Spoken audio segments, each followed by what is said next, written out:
വയനാട് മേപ്പാടി ഉരുൾപൊട്ടലിൽ നഷ്ടങ്ങൾ സംഭവിച്ചവർക്ക് ആശ്വാസകരമായൊരു ദിനമാണിന്ന്. കാരണം ഉണ്ടക്കി ചൂരൽമല ദുരന്തത്തിൽപ്പെട്ടവർക്ക് വീടുകൾ അത് അവസാന ഘട്ടത്തിലാണ്. ഇന്ന് വീടുകൾ നൽകുന്നത് ആദ്യഘട്ടത്തിൽ വീടുകൾ നൽകുന്നവരുടെ നറുക്കെടുപ്പ് നടന്നിട്ടുണ്ട്. 25-ന് മുഖ്യമന്ത്രിയാണ് താക്കോൽ ദാനം നിർവഹിക്കുക. എന്തായാലും ഏറെ ആശ്വാസകരമായ നടപടിയാണ്. മറ്റൊരു നടപടി കൂടി ഇന്ന് മന്ത്രിസഭാ യോഗം കൈക്കൊണ്ടിട്ടുണ്ട്. വയനാട് മേപ്പാടി ഉരുൾപൊട്ടലിൽ കടമുറികൾ നഷ്ടപ്പെട്ട കെട്ടിട ഉടമകൾക്കും സംരംഭകർക്കും നഷ്ടപരിഹാരം അനുവദിക്കാനാണ് തീരുമാനമുണ്ടായത്.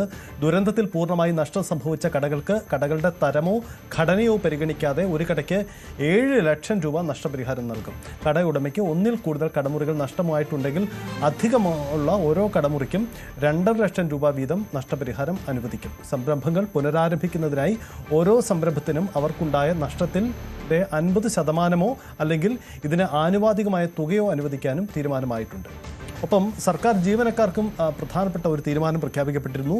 സർക്കാർ ജീവനക്കാർക്ക് DA കുടിശ്ശിക 10% കൂടി അനുവദിക്കാനും മന്ത്രിസഭാ യോഗത്തിൽ തീരുമാനമായി. ഏപ്രിലെ ശമ്പളത്തിനൊപ്പം ക്ഷാമബത്ത കുടിശ്ശിക പൂർണ്ണമായി കൊടുത്തു തീർക്കും. സംസ്ഥാനത്തെ പുതിയ IT നയത്തിനും ഇന്ന് മന്ത്രിസഭാ യോഗം അംഗീകാരം നൽകി. രാജ്യത്തെ IT കയറ്റുമതിയുടെ 10% നേടുകയാണ് സർക്കാരിൻ്റെ ലക്ഷ്യം.